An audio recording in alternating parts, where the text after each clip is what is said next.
Hello, everyone, and welcome back to the Tent of Abraham. I'm Tamir Kreisman from Jerusalem, Israel, and we continue with Pirkei de Rabbi Eliezer. This is the power of charity. Before we get into it, I didn't want to really go into it last week about an update of what's going on here, but I will now. Some new things have developed. I'm sure you've heard of the banks starting to collapse, starting with Silicon Valley Bank, right? So the funny thing is, and actually it's more sad than it is funny, but talk about poetic justice. So, there are protests going on here, regardless of whoever's on what side. Obviously, I have my own opinions. I think it's all garbage, but that's just me. Either side is taking it very, very seriously. The bottom line is we are completely being torn apart. Everyone is blaming the other person instead of stopping to do that. But that's really what happens. Everybody is blaming everyone else. That's just what it is. It's finger pointing what happens, destruction of people who have already been destroyed for the last 2,000 years. And here we are. But the funny thing is, and yes, we will call this a funny thing, is that, Israel's high-tech industry is the top in the world. And they didn't like what the government were doing here, so they basically trashed the country. They pulled all their investments and all their money out and all their high tech out, and they basically went to Silicon Valley. Within a couple of weeks, there goes the bank, and there goes their money. We need to learn from the spies who trashed Israel. They paid with their lives. So these guys losing all their money, they got off easy. But again, these are just a few things that you could notice. Be very, very careful what you say, especially about Israel as a whole. Yes, there are so many things messed up here. I've spoken of these messed up things over here, and yet you have the people on the ground. These are not bad people. These are misguided people. Who are they misguided by? The people on the top. Like we said, this is exclusive, and the only reason I say this is because it is already written in our prophecy books. It's already written in the Zohar from 2,000 years ago. It's the rulers, those that pull the strings, they are the bad guys. So again, just like in the States, Republican, Democrat, it doesn't make a difference. Someone is still pulling their strings. The same party, okay? Same thing in Israel. That's it. And the poor people on the ground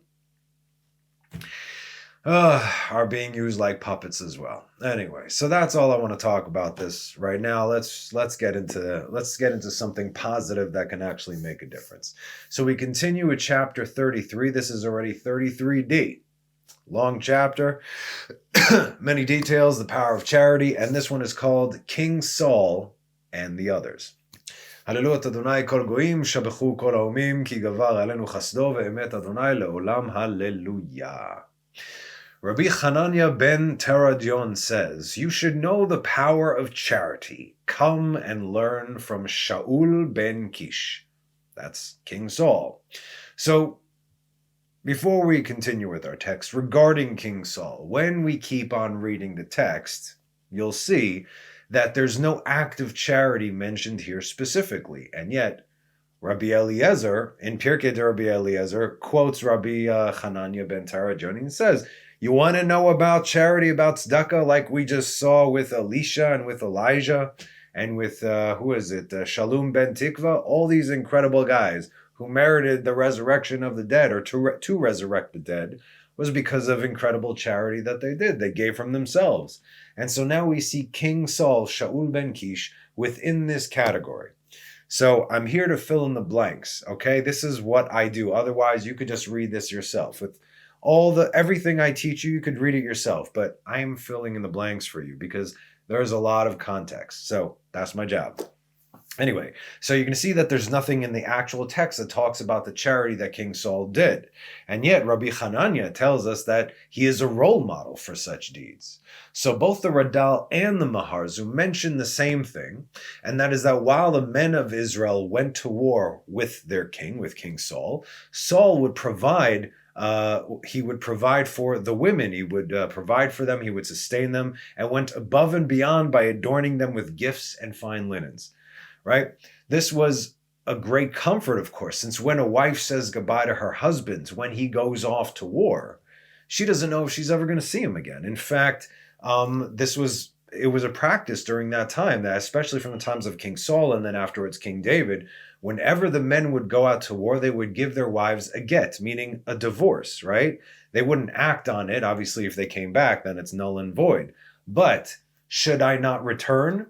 Why do you give your wife a get? Because let's say you're MIA, you're missing in action.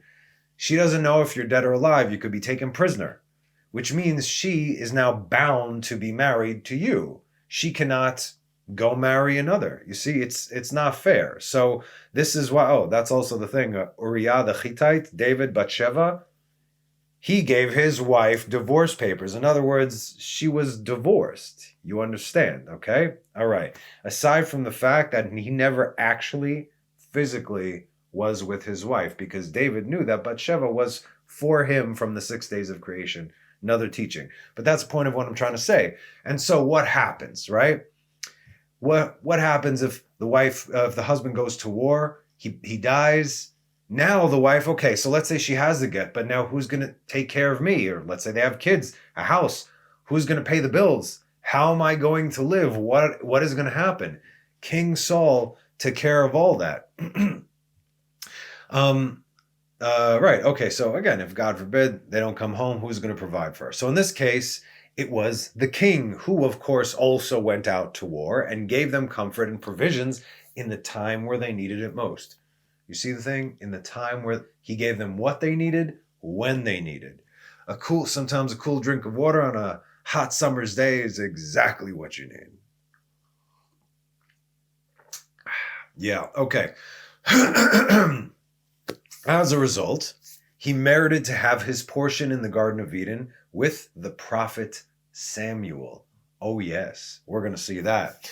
Now, I'm aware that Saul, from the tribe of Benjamin, sinned by not following the word of God, not finishing off Amalek, when he had the chance, of course, for which his punishment was to be dethroned and lose his kingdom. Not to mention God completely stonewalling him, cutting him off from Ruach HaKodesh and access to all the dreams and prophecies that he had before.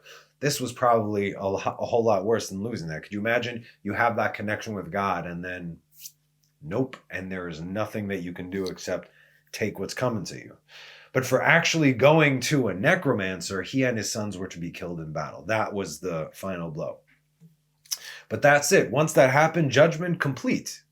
You understand this, right? And I'll tell you something else. King Saul's descendants did a correction. In 1 Samuel 15, it says, And Saul smote Amalek from Havilah until you came to Shur, which is in front of Egypt. And he seized Agag, remember the name, Agag, the king of Amalek, alive, and he completely destroyed all the people with the edge of the sword. But he spared Agag, right? And Saul and the people had pity on Agag, and on the best of the sheep and the cattle and the fatlings and the fatted sheep and all that was good, and they did not want to destroy them, but everything which was vile and feeble, that they utterly destroyed.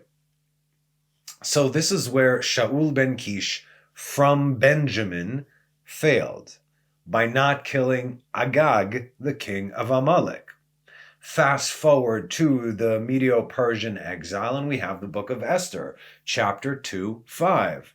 There was a Judean, Ish Yehudi, there was a Jewish man from Shushan, the capital, whose name was Mordechai, the son of Yair, the son of Shimi, the son of Kish, a Benjaminite. Shaul ben Kish from the tribe of Benjamin. Here we go. This is the descendant of Saul, Mordecai. Okay, now, who was his adversary? Esther 3:1. After these events, King Ahasuerus promoted Haman, the son of Hamdata, the Agagite, as in from Agag, the king of Amalek. Round 2. Ding, ding, ding. TKO. You see? Okay. Where Saul dropped the ball, Mordecai was the guy. So that's one thing regarding charity that our commentators mentioned about Saul. But there is another.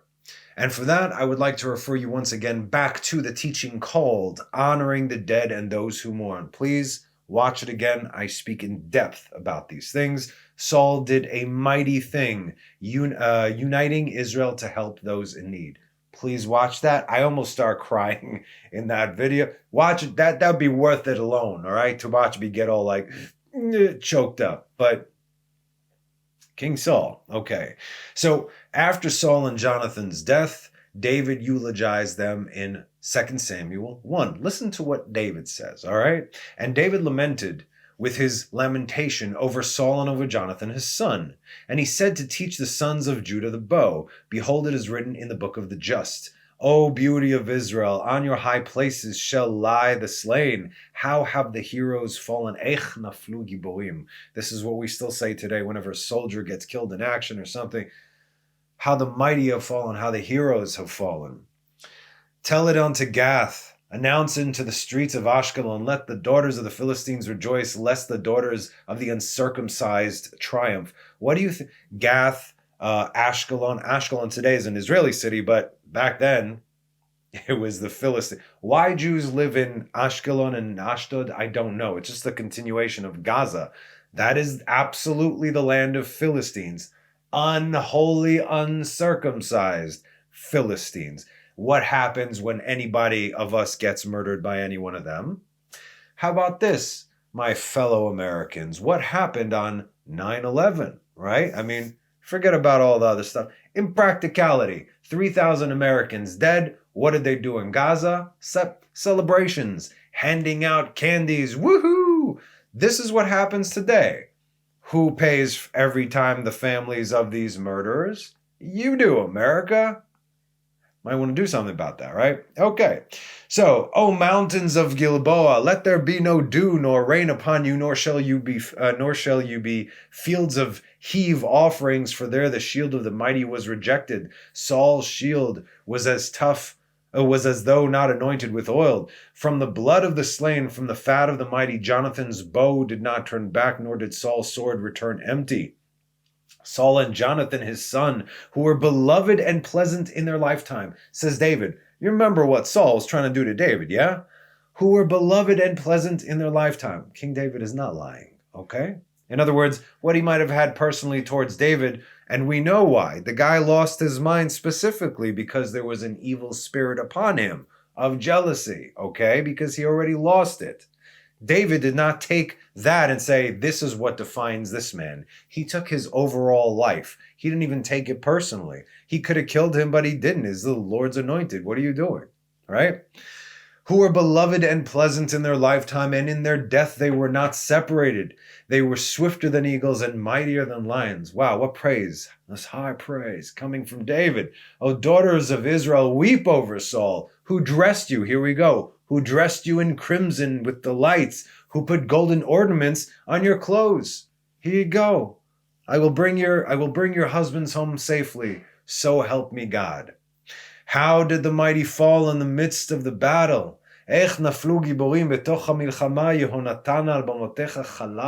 Jonathan, on your high places you were slain. I am distressed for you, my brother Jonathan. You were very pleasant to me. Your love was more wonderful to me than the love of a woman. Now, I'm going to stop here and explain this verse briefly because, there's some nuts out there that actually love to use it to say, you see? See what? This obviously needs a brief explanation so people won't lose their minds. All right. David and Jonathan were soulmates. We explained the concept of soulmates. There's only one soul. That is the soul of Adam. That was shattered, collected again into 600,000 by Mount Sinai, golden calf, shattered once again. My soul is just a fraction of a fraction of a fraction, and so is yours, and so on and so forth, right?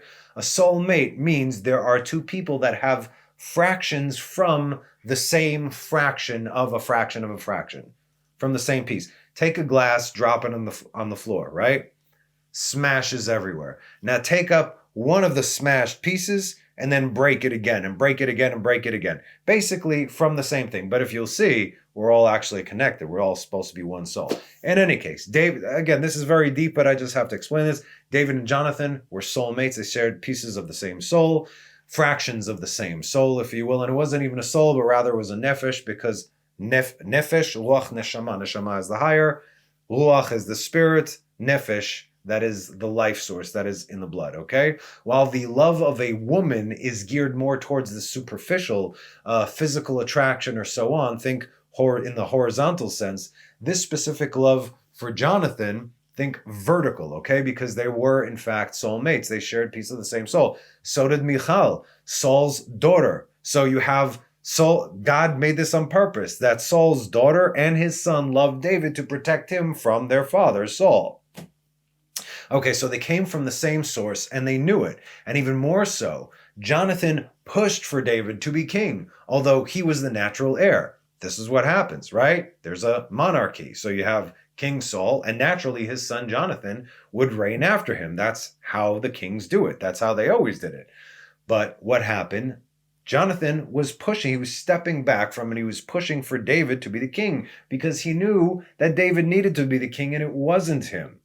This is also, and so this is for Jonathan's credit. So it was actually Jonathan who did what we call a correction for the moon, tikkun halevana. The moon represents Malchut, which is the sphira of David. That's all I'm going to go into this right now. Obviously, this is a whole nother teaching, reincarnations and souls and whatnot. But I just need to explain that because we're putting it here. Okay. How have the mighty fallen and the weapons of war perished? Ech naflu giburim ve'avdu kelei milchama. So we can understand weeping and lamenting over the loss of one who is closer than a brother, but to do so for someone who mercilessly pursued us till death? David wasn't lying about Saul, like I said. He was a great man in his day, and he fell, like we all do. How have the mighty fallen? In the case of Jonathan, it was physical, and in the case of Saul, it was spiritual as well. Jonathan didn't do anything wrong, spiritually speaking. He paid for the sins of his father. Saul fell physically because of his spiritual fall, right? Okay, we'll see that. Now we can get back to our text. Okay, Rabbi Hanania ben Tarajon says you should know the power of charity, come and learn from Shaul ben Kish. All the things we just learned. Now, he removed the witches and the necromancers. Now we're going to go into the text and you'll see it doesn't say that he did anything charitable. He did his duty, but not charity. He did this because he did that. He was allowed to do this because he did that. Okay.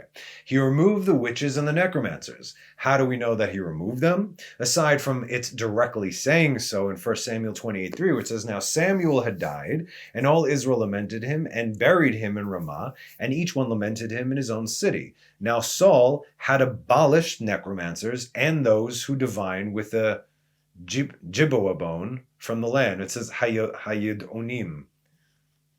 Whatever. That's the translation. The Torah begins by praising him for us to remember the good that he did because of what is to come next. So that's in verse 3, right? In 28:3. Now in verse 6, and Saul inquired of the Lord, and the Lord did not answer, neither by dreams, nor by the Urim Tumim, right? Nor by the prophets. Really feel bad for this guy at this point. And Saul said to his servants, Seek for me a necromanceress, and I shall go to her and inquire of her. And his servant said, Behold, there is a necromanceress in Endor. You know that George Lucas has been reading his Bible. Endor. Okay. They had to really try and find one because the text says that he abolished them all, right? So, are you wondering how could there be one left over that they knew of and that they did not kill her? We'll see that in a minute. And Saul disguised himself and donned other garments. And he went, and 2 men went with him, and they came to a woman by night. And he said, Divine now for me with necromancy, and conjure up for me whom I shall tell you. And the woman said to him, Behold, right? She didn't recognize him at first. Behold, you know what Saul has done, that he has abolished the necromancers and those who divine by the whatever, from the land. And why do you lay and snare for my life to cause me to die? This particular witch or necromancer was only in danger if she were to raise the dead, by which he assured her in the next verse, and Saul swore to her by the Lord, saying, As the Lord lives, no punishment will happen to you for this thing. Now, Now we can better understand the text in our next line. And he returned to love that which he hated. He returned to love that which he hated. Some say he also returned to hate that which he loved. Or what did Saul initially love? 1 Samuel 16:21-22. And David came to Saul, and he stood before him, and he loved him very much. And he was his weapon bearer. And Saul sent to Jesse, saying, let David stand before me now, for he has found favor in my eyes.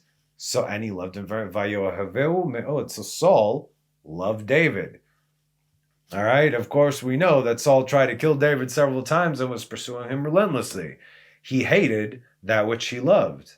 And on the flip side, he loved that which he hated by first abolishing necromancy and then going to a necromancer. And so, who is this woman? So, he went to the forest planet of Endor. I jest. To a woman of secrets, Isha Tzefaniah, the mother of Abner. Right? Tzefaniah, Tzafun. Tzafon, north. Tzafun, hidden. Joseph was called Tzafnat Pa'aneach. Tzofin is also a hidden code.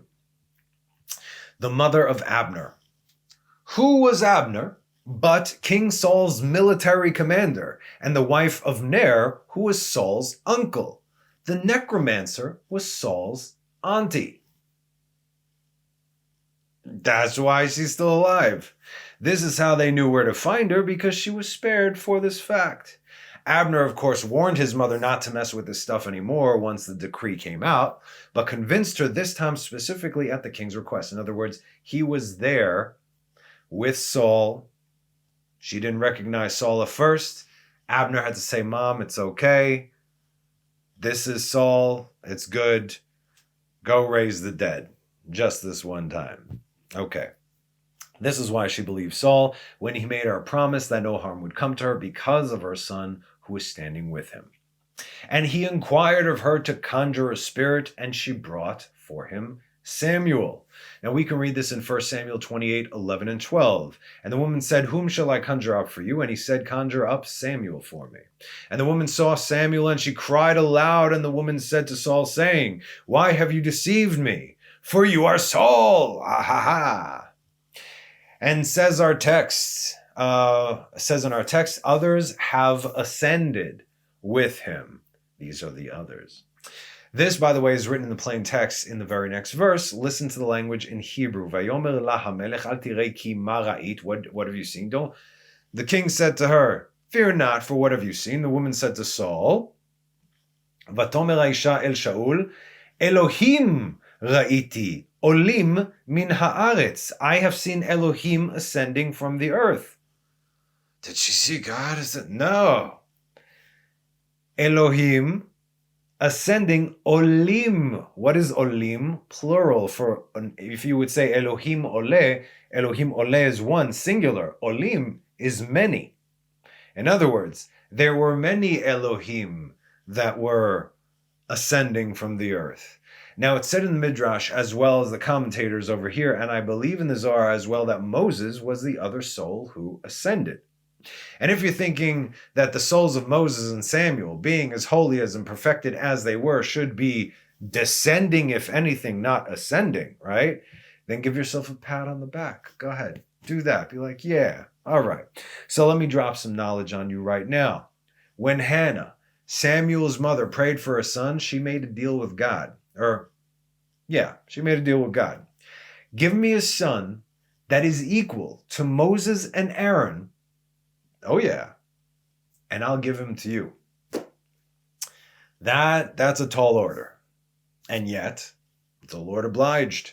Samuel was obviously not on the level of Moses and Aaron, but he was the equivalent to them both in his generation, as they are mentioned in the same sentence in Psalms 99:6. Moshe v'Aaron b'choanav u'Shmuel b'korei shmo korim el Adonai v'hu ya'anem. Moses and Aaron among his priests or among his leaders, because we said just because it says, because Moses was not a priest, Aaron was, Kohanav, Mechahen, rulers, leaders, those who reign.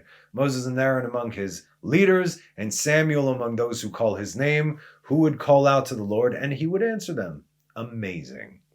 Now, when a high soul such as Moses or Samuel, but particularly and specifically Moses, are called to appear in this realm, it can only mean one thing. It's time for the great resurrection of the dead. Oh yeah. Listen to the rest of our text. They, the dead, the others, ascended with him, thinking that the resurrection of the dead had come. There are many different outlooks and opinions about how this is going to take place. We're talking about the resurrection of the dead, stages, whatever. There are books upon books regarding this matter. So getting into it now would not benefit your walk with God, but I can tell you this. Moses is going to finally enter into the land along with the greatest generation to have ever lived from the wilderness, those who did not enter. And that is only the beginning of the resurrection, because that was truly, like I said, the greatest generation, the highest generation. They have seen things that no one else alive has ever seen. Like we said, a handmaiden by the seashore saw more than Yechezkel ben Buzi saw with the Maaseh Berekavah. And a hint to this is in Deuteronomy 30, 21 and 20 and 21. Deuteronomy 33, 20 to 21, when the tribe of Gad were receiving their blessings. Listen. And of Gad he said, Blessed is he who grants expanse to Gad, he who dwells like a lion, tearing the arm of his prey together with the head. ולגד אמר ברוך מרחיב גד כלביא שכן וטרף זרוע אף קודקוד. He saw the first portion for himself, because there the portion of the lawgiver is hidden, and he came at the head of the people who did what was righteous for the Lord and what is lawful with Israel. וירא ראשית לו כי שם חלקת מחוקק ספון, ספון is hidden, ויית ראשי עם צדקת אדוני עשה ומשפטיו עם ישראל. Let's break this verse down. You'll understand exactly what we're talking about. He saw the first portion for himself. Okay, so we know this from the text. Gad chose the portion on the east side of the Jordan, along with Reuben to his south. It was Reuben, Gad, and the half tribe of Manasseh.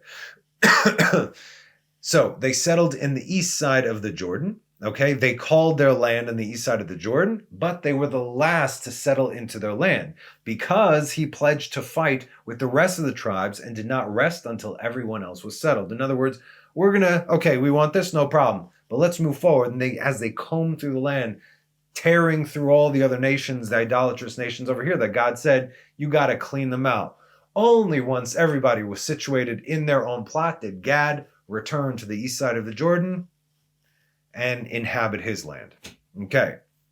Because there, in his plot, the portion of the lawgiver is hidden. Who's the lawgiver? It's Moses. The law of Moses, Torah to Moshe. Moses is buried in the land, in the plot of Gad. And no one knows exactly its location. That's why it is sapun. It is hidden. And he, Moses, came at the head of the peoples in the resurrection. First of all, in his life, yes, but also in the resurrection, Moses will lead his people across the Jordan into the land of Israel, like he was initially supposed to do. He did what is righteous for the Lord. Don't you dare question Moses. Don't even think about it. And what is lawful with Israel? Moses, once again, will teach all the hidden aspects of the Torah to the two messiahs who will impart them to Israel. Now you understand what we read when we say they, the dead, the others, ascended with him, thinking that the resurrection of the dead had come. You see now why this makes sense. Because Moses had escorted Samuel, and so all the dead began to rise from the ground, which is why we then read, and the woman, the necromancer, saw this, and she was terribly frightened, as we read that Saul said, Fear not, for what have you seen? She saw, he didn't. This woman, being a necromancer, you'd think that she's used to seeing dead people, just like the kid from that movie, right? So you can imagine how insane it had to be in order for this one to be terrified. What happened? You see a ghost? Again, right? So what's the big deal now? Okay. Anyway, and there are those who say that many of the righteous ascended with him with Samuel during that time, referring to the others, the other righteous individuals who were buried around Samuel. There's Kever Shmuel at the northwestern part of Jerusalem. If you're in Jerusalem, go check it out. It's this whole thing. It's a very, very strong spiritual place over there. It's got a very different energy than anything else. It's on the top of a hill. It's beautiful. And it's also very cozy. It's very inviting. I don't know how to explain it, but I got some chidushim when I was there. Okay. Rabbi Eliezer says, all the dead who will rise at the resurrection will do so in their clothes. Now, Jews do not bury their dead like the rest of the nations, okay? We are not laid to rest in our suits or gowns or whatever. We leave this world the same way we entered it, naked. They wrap us up in a white cloth, obviously, for modesty reasons. They're not going to carry us over there, wrap us up, and then we are put into the ground, a thin white cloth. Secondly, we are not buried in boxes, as we need to be within the earth. Like, the thick coffins like they have. As we've discussed many a time, and if we are to be buried in boxes, is because, well, it's a more difficult situation, but again, easily, the earth can easily go into that box. It's not sealed shut. It's not supposed to be. Usually that's how you bury soldiers who were taken out. Anyway, as we have discussed many times, the earth is what cleanses the flesh, right? That's the trick that God played on Satan when he cursed Adam. He says, from dust you came, and to dust you will return, so you can rise again from the dust. In other words, you need to return to the dust. Okay, that was in the Adam, who was it? Satan and the serpent, I think, in one of those things. In the earlier teachings of Pirkei Rabbi Eliezer, we discussed that in great, great detail. All the curses that Adam received. Okay, right. So the earth is what cleanses the flesh. That is why we must die. We must all die in order to be resurrected in a perfect, blemish-free body. Okay? Okay. Now, you could ask, okay, so what happened to all those in the Holocaust who they were burnt to a crisp? There's nothing but ash, right?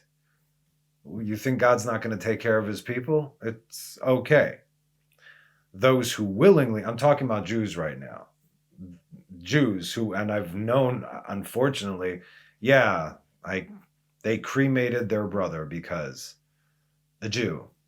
I don't even want to go there, so I'm not going to. So, since we are buried with no clothing, how can Rabbi Eliezer say that the dead will rise with their clothing? So here's a hint, going back to Samuel. What did the woman say to Saul? 1 Samuel 28:14. And he said to her, what is his form? What does he look like?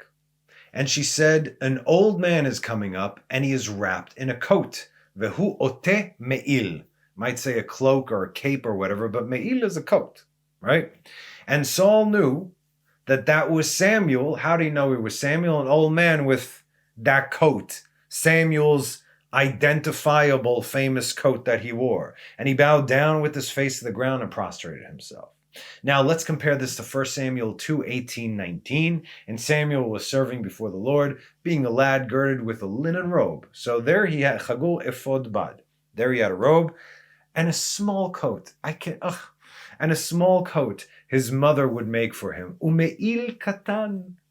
His mother would make for him, and she would bring it up to him from appointed time to appointed time when she ascended with her husband to slaughter the offering of the festive days.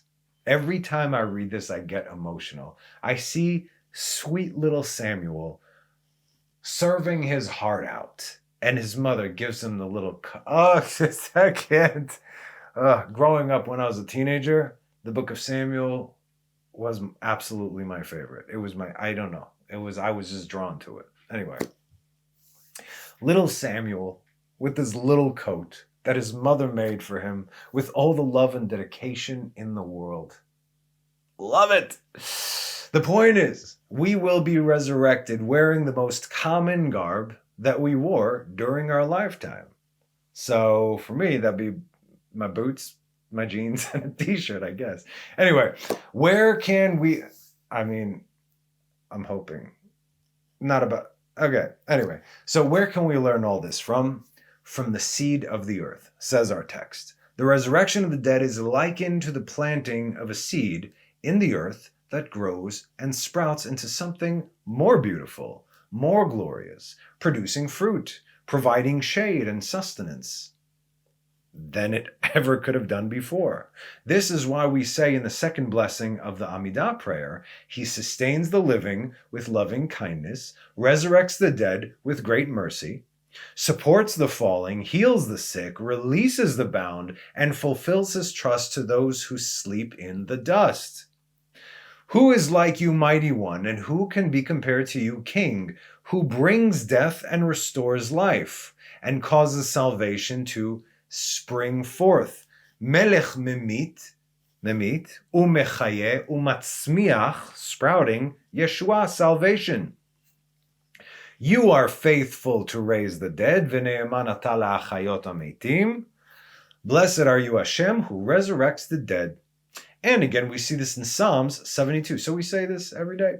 Psalm 72, it says, may there be an abundance of grain in the land. On the mountain peaks, may its fruit rustle like Lebanon, and they will blossom forth from the city like the grass of the earth.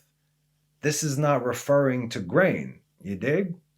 Psalm 72, this is verse 16. Next verse. May his name be forever. Before the sun, his name will be magnified. That's what the English says. Yehi shmo le'olam lifnei shemesh inon shemo. This is what we said, one of the names of Messiah, right? And people will bless themselves with him. All nations will praise him. This is Messiah. This is God. Yes, difference. Blessed is the Lord, the God of Israel, who performs wonders alone. Baruch Adonai Elohim Elohei Israel oseh niflaot levado. Do you think it is a coincidence that right after this misunderstood by other nations verse, it is written that God does this alone? Think for a moment. This is why, if you take that verse and you split it up, then, oh, here we go, copy paste and, different things. But now if you look at things in context, like Jews are supposed to do, and God does this alone. So why does it say Melech memit umechaye umatzmiach Yeshua? Why does it say that? Because through death, salvation will come. That's it. And so, like we said, the Radal says, due to the burial in the ground, the filth and impurities will be removed from the body, just like seeds planted in the earth that have been purified. As it says in Ezekiel 36:29, and I will save you from all your uncleanliness. Vehoshati etchem mikol tumoteichem. And I will call the corn, and I will multiply it. I will not decree famine again over you. Again, we're talking about resurrection, salvation through the cleansing of the earth. This is the same concept as any other time that God saved and redeemed Israel. There is not a single time, not one, it doesn't work that way, throughout the entire Tanakh that God did this without Israel first going through it. This is how creation was made. Vayehi erev, vayehi boker. It was first evening, and you got to go through the nighttime and the darkness, and then guess what? Vayehi boker, and it was morning. I created the darkness. First created the dark, Isaiah. Says God in Isaiah. And I formed the light. The light was formed from the darkness. You see this. Always has to happen. If you are, God, please, then expect to go through it. This is how it has to happen. That's why if we are expecting a big show at the end, you understand that for that big show, the kind of darkness that has to come in order for that show to take place. This is how it works. This is a formula. Many people don't want to, oh no, why can't God just send Messiah and everything will be, rainbows and ice cream? Because it doesn't work that way. Where? Show me that. This is not biblical. Open the Tanakh. This is how it works in each and every instance. Okay, anyway, if we understand this, then when we understand what's coming and we see this decline and this darkness, which we are currently in, it's going to get darker. Banks, did I say, like dominoes? Okay, fine. We know that this is supposed to come because, yay, finally, we're looking forward to this. Okay, so if you pray for salvation, redemption, a personal breakthrough, understand what you are asking. All right? You're going to go through a tough time. And why? Because within that tough time, you will shed more of your personal klipot, comparable on a minuscule scale to being dead and buried. Okay? Okay. Darkest before the dawn and all that jazz. So again, where can we learn this from? From the seed of the earth. Kal v'chomer, our text says, how much more so can we learn this from wheat? The grain is buried naked, and when it sprouts, it does so with many coverings.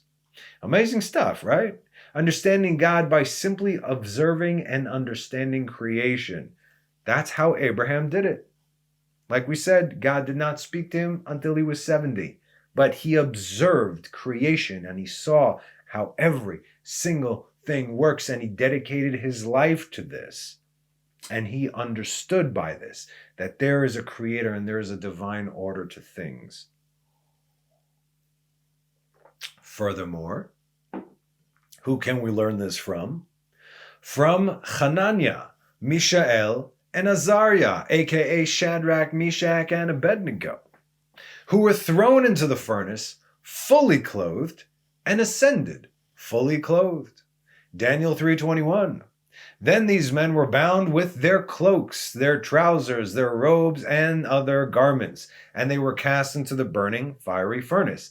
And then in 27 it says, and the satraps, the prefects, the governors, and the leaders of the king gathered and saw these men, that the fire had taken no effect on their bodies, the hair of their heads was not singed, their robes had not changed, and the smell of fire had not been absorbed by them. When we rise, we're not going to have the smell of the scent or smell of death on us, because death will be no more. That's the resurrection of the dead. Death no longer has a hold over this world.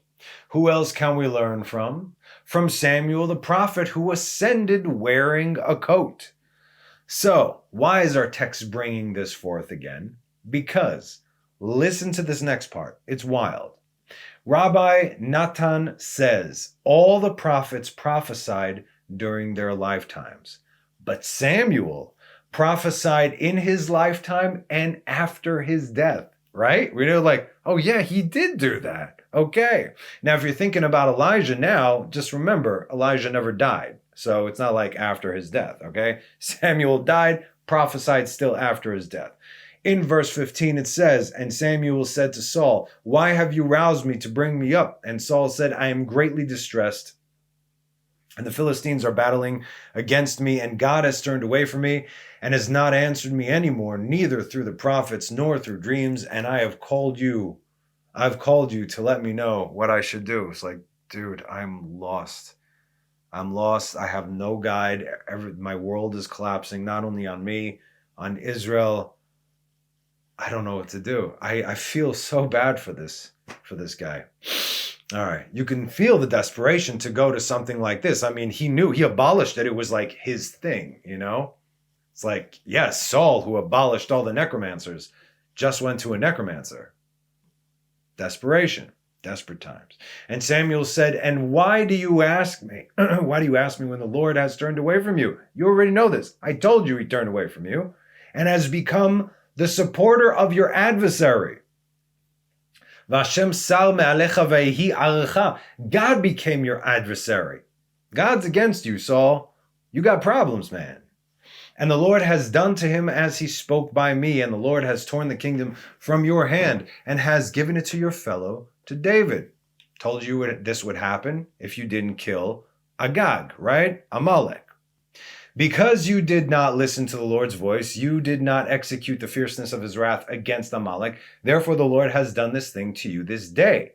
Now, listen, and the Lord will also deliver Israel with you into the hand of the Philistines, and tomorrow you and your sons will be with me. Also, the Lord will deliver the camp of Israel into the hand of the Philistines. In other words, because you right now use necromancy to raise me from the dead, you're done tomorrow. You and Israel, all of Israel.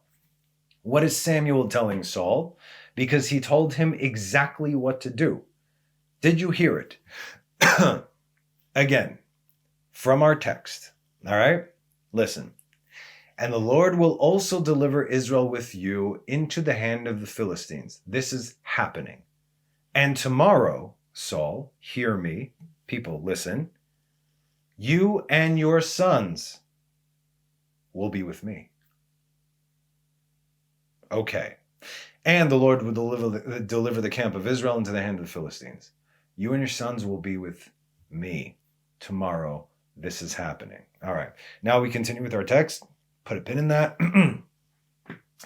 Our text says, if you heed my counsel to fall by the sword, your death will be an atonement, and your fate will be with me in the place where I am, said the holy, mighty prophet Samuel to Saul. And where is the prophet Samuel, if not in the Garden of Eden with the righteous? You hear that? I'm sorry. Saul could have fled. No problem. Hey, I'm just not going to go to war with the Philistines tomorrow. Samuel said, you're going to go out tomorrow, you're going to die by the sword, and you'll be with me. If you don't go out to war, maybe you won't die tomorrow. You could flee, you could do whatever. But he didn't flee. He could have fled, but he didn't. He listened with every fiber of his remaining being. And the Lord will also deliver Israel with you and the Philistines, and tomorrow you and your sons will be with me. So he didn't flee. He could have, but he accepted his fate, as this was his only way to redemption. So what happened since he now listened to Samuel's prophecy? He heard his counsel and fell by the sword. He and all his household, as said in 1 Samuel 31:6, and Saul and his 3 sons and his weapons bearer died. And also all his men died together on that day. Okay, we're doing this. This is a redemption for us. And why? That his lot may be together with that of Samuel the prophet in the world to come, as said, and tomorrow you and your sons will be with me. What does this mean, with me? Rabbi Yochanan says, within my domain, my personal vicinity, b'mechitzati. When we go to a synagogue, a shul, there's a mechitza. What is a mechitza? It is separation between the men and the women, right? In other words, you're going to be in my domain where I'm at. You're going to be in my section. Who doesn't want to be in Samuel's section, right? Hillel the elder said, Samuel told Saul, it is not enough that you did not listen to him, to God, and you did not unleash his wrath upon Amalek, but you came to inquire of a necromancer? Dude, come on. Woe to the shepherd and woe to his flock. Now you understand, but what did Israel do? Give us a king like him. That's what Israel did. It is because of you that the Holy One, blessed be he, has given over Israel to the Philistines. These are very harsh words, obviously. When the shepherd goes astray, all the sheep fall. This has always been the case. This is why Israel fell, as a result of their shepherd's actions. And this continues till this very day. What is different? Nothing is different. Nothing has changed. You see, you may think that this is all on Saul, but don't you dare. No, it is not. The leader of the nation is the very face and essence of the generation. So yes, the face of Israel today, yeah, that's what it is. That's what we got. God gives the people what they want. What was is what will be. Now, hear their words in chapter 8. And all the elders of Israel gathered and came to Samuel in Ramah. And they said to him, Behold, you have grown old, and your sons do not walk in your ways. Now, set up for us a king to judge us like all the nations. And the thing was displeasing the eyes of Samuel, obviously, when they said, give us a king to judge us. And Samuel prayed to the Lord. And the Lord said to Samuel, listen to the voice of the people. According to all that you will say, that they will say to you, do everything they say, for they have not rejected you, Samuel, right? But they have rejected me from reigning over them. Like all the deeds which they have done from the day I brought them up from the land of Egypt until this day, and they forsook me and served other gods, so are they doing to you. And now, listen to their voice, except that you shall warn them and tell them the manner of king who will reign over them. Not only this king, but any king who will rule over you, not according to my ways. That wasn't with David, that wasn't with Solomon, right? That wasn't with Hezekiah, it wasn't with Asa. We had some good, it wasn't with Yoshia. We had good kings, right? But if, oh boy, if you don't listen, your judgments are going to be so much worse because you asked for this king. And Samuel related all the words of the Lord to the people who asked of him a king. And he said, this will be the manner of the king who will reign over you. He will take your sons and appoint them to him for his chariots and for his horsemen, and they will run before his chariots, and he will appoint them to him commanders of thousands and commanders of fifties, and to plow his plowing, and to reap his harvest, and to make his weapons and the equipment of his chariots. And he will take your daughters for his perfumers, for cooks and for bakers, and he will take the best of your fields, your vineyards, and your olive trees, and will give them to his slaves. And he will tithe your grain crops and your vineyards, and he will give them to his officers and his slaves. And he will take your male and female slaves, and your youth. What is this? Your handmaids and your male handmaids. Hand butlers? I don't know. Youths and your youths and your asses, and put them to work, and he will tithe your flocks, and you will be slaves to him, and you will cry out on that day because of your king, whom you have chosen for yourselves. How do we choose a king today? Elections, right? But we all know how honest those are, don't we, America? When are you going to break the system? And the Lord will not answer you on that day. And the people refused to listen to Samuel's voice, and they said, no, but there shall be a king over us. You've been warned, okay? And also we shall be like the nations, they said, and our king will judge us. Go forth before us and wage our wars. And Samuel heard all the words of the people, and he spoke to them in the ears of the Lord. And he spoke to them in the ears of the Lord. You want to be like the rest of the nations? No problem. And where, when, and why did Saul fall? When he hearkened to the people instead of the word of God regarding the goods of Amalek, right? And Saul didn't listen to God, didn't listen to Samuel, he listened to the people. Not to mention not killing him, where he should have killed Agag. The people are just as much to blame as the leader they asked for. This is what you have to understand. So, every nation, yep, the leader you have, that's what you got. That's on you, entirely on you. I mean, I'm just wondering, almost everybody who's, even a halfwit will go, can see that there's no justice in the world today.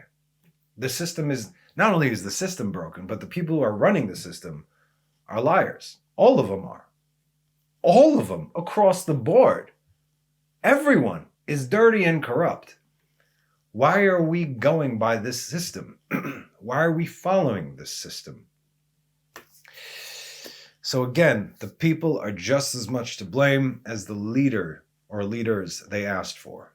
This is why Saul and his house fell. And this is why Israel fell. Because this was on everybody. Fortunately for us, David came next, picked up the pieces, defeated everybody, unified Israel, and became the first king of the United State of Israel.